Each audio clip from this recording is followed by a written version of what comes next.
Bonjour et bienvenue. Nous allons faire dans cette capsule l'introduction au concept d'étude des variations de fonctions. On va faire deux grosses catégories. La première va être de faire le lien entre la variation de fonction, c'est-à-dire la croissance-décroissance de celle-ci, et la dérivée, notion qu'on a vue depuis le début de l'année. Ensuite, nous allons vous initier au concept de valeur critique, très important pour ce qui va suivre.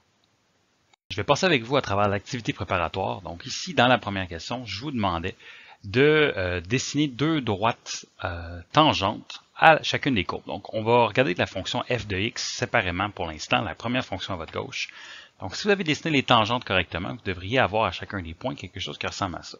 Donc, dans certains cas, le monde va avoir tendance à dessiner des séquentes, donc une courbe qui passe par les deux points.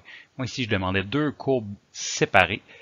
Une tangente doit passer par le point et avoir la même pente que la fonction à ce point-là. Donc, c'est ce qu'on a ici. Ça devrait ressembler à ça. Ensuite, je vous demandais est-ce que la fonction est croissante ou décroissante. La fonction, étant donné qu'elle est en train de monter, lorsqu'on se déplace de gauche à droite, elle est croissante. Et ensuite, je vous demandais est-ce que les pentes des tangentes sont positives ou négatives, donc les droites qu'on a dessinées ici. Si on l'écrivait sous la forme ax plus b, le a qui est la pente, devrait nécessairement être positif. Donc ça, c'est des choses qu'on a vues à la première étape. Si on fait la même chose avec g de x, vous devriez avoir des tangentes qui ressemblent à ça ici. Et la fonction de g de x, elle est décroissante et les pentes sont négatives, encore une fois, parce qu'ils sont en train de descendre ici. Je vous ai demandé de prendre 2 minutes pour faire l'esquisse de fonctions qui passent de croissante à décroissante et vice-versa. Donc, ici, vous allez avoir peut-être des variantes de tout ça. Je vous en présente quelques-unes. Donc, quelque chose comme ça, peut-être, souvent c'est le plus fréquent, quelque chose qui est en train de monter et de descendre. Juste ça, ça aurait été suffisant. Ici, j'ai continué et j'ai remonté la fonction après. Donc, on voit que j'ai passé de croissant, décroissant et ensuite à croissant encore. Il y a d'autres situations possibles. Je vous en présente une autre ici.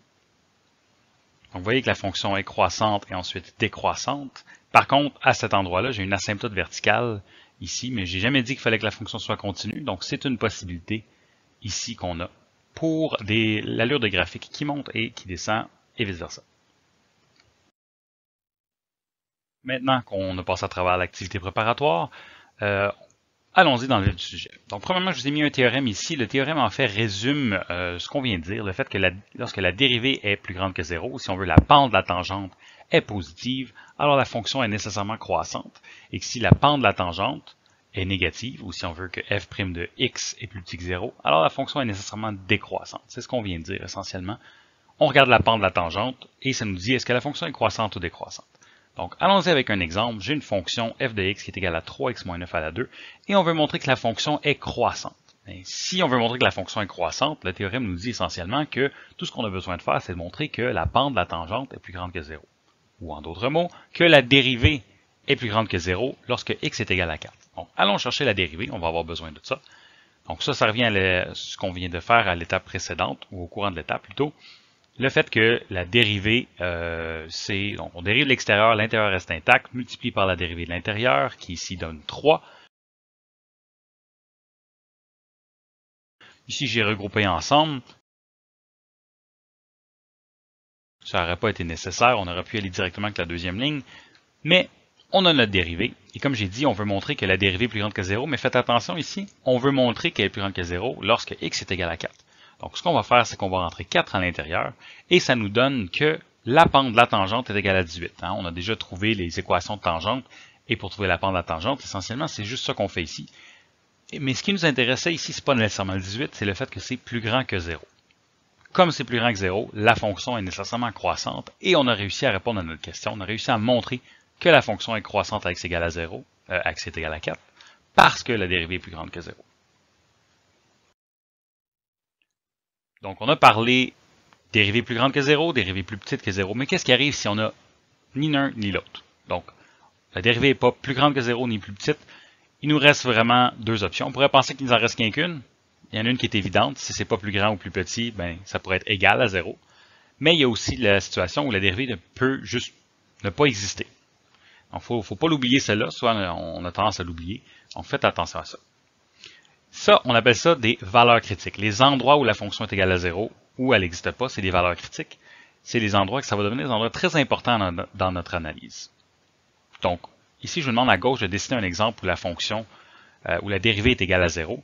Alors, on a déjà un exemple, on l'a fait dans l'activité préparatoire. On a un point ici où la pente de la tangente est horizontale, donc la pente de la tangente est égale à 0. Et on a un autre ici en bas. Ensuite, je vous demande de dessiner un exemple f où est-ce que la dérivée n'existe pas. Mais encore là, on l'a déjà fait, ça. Hein, on a ça ici qui est un endroit où on avait montré dans l'activité préparatoire que c'était croissant et ensuite décroissant. Mais la fonction à cet endroit-là n'existe juste pas. On a vu il y a d'autres situations qui existent qu'on a vu à l'étape 1. Par exemple, un point anguleux, quelque chose comme ça. À cause que la pente à gauche n'égale pas la pente à droite, la dérivée à cet endroit-là n'existe pas non plus. Et on a encore une fois une croissance-décroissance qu'on peut constater. Donc, tous ces points-là seraient ce qu'on appelle des valeurs critiques. On a parlé de croissance-décroissance graphiquement, ensuite algébriquement. On va faire la même chose. On vient de parler des valeurs critiques graphiquement. De quoi ça a l'air algébriquement, c'est-à-dire avec des fonctions ici, là, une fonction comme on a ici. Donc, on vous demande de trouver les valeurs critiques. Je vous donne la dérivée, pas besoin de la faire. Dans d'autres situations, il faudrait la faire. Ce qu'on va se rendre compte, c'est que pour trouver les valeurs critiques, on vient de le dire, il y a deux choses à aller chercher. Il y a trouver à quel moment que la dérivée est égale à 0 et montrer à quel moment la dérivée n'existe pas. Mais ça, c'est étrangement similaire à trouver les zéros de la fonction, mais la fonction f', et trouver le domaine de la fonction, encore là, de la fonction f'. Là, f' est égal à 0. Ça revient juste à trouver les zéros de la fonction. Donc, je mets la dérivée à l'intérieur, et ensuite je fais la résolution. Si j'envoie le dénominateur à droite, il va disparaître, et ensuite j'ai juste besoin d'isoler mon x, et je trouve x est égal à 3. Si je le fais pour f' de x n'existe pas, on a vu que quand on trouvait les domaines, les endroits où la fonction n'existait pas, on avait trois choses à regarder, la division par 0, les racines paires et les logarithmes. Ici, commençons la division par 0, et nécessairement, lorsque le diviseur est égal à 0, on obtient l'équation ici. Donc, ça, c'est l'endroit où la fonction, la dérivée n'existerait pas. On a besoin de la résoudre, on enlève on met une racine cubique des deux côtés si on veut, et on isole, on obtient x est égal à 1. Il n'y a pas de racine paire, donc nécessairement il n'y aura pas de restriction ici, et il n'y a pas de logarithme, encore là, pas de restriction. Donc on a trouvé deux endroits, un endroit où la dérivée est égale à 0, l'autre endroit où la dérivée n'existe pas. Ce sont nos deux valeurs critiques. C'est tout pour cette capsule. Donc, qu'est-ce que vous allez faire maintenant? En fait, je vous demande de compléter l'activité d'auto-évaluation que vous trouverez à la page suivante. Évidemment, vous pouvez consulter le vidéo le nombre de fois que vous désirez pour vous aider. Il y a des exemples qui vont ressembler beaucoup. Et ensuite, corriger cette auto-évaluation-là avec le solutionnaire que vous trouverez à la page suivante. C'est tout dans le même document. Et une fois terminé, vous serez prêt à passer à la capsule suivante qui parle des tableaux de variation.